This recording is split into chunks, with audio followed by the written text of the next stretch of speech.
Good day mga tropa, at dahil na-receive ko na yung mail ng pinakauna nating diecast, simulan na natin agad yan box.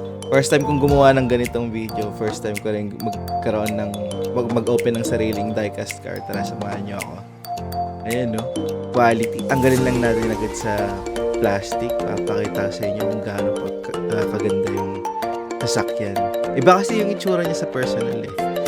And grabe, nagkaroon na ako dati ng Hot Wheels pero solid tong Mini GT talaga.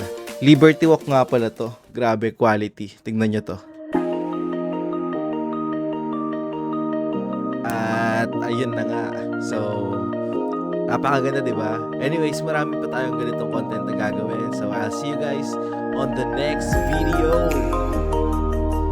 And also, don't forget to like and share the video. Follow na rin kayo kung di pa kayo nakafollow. Bye-bye!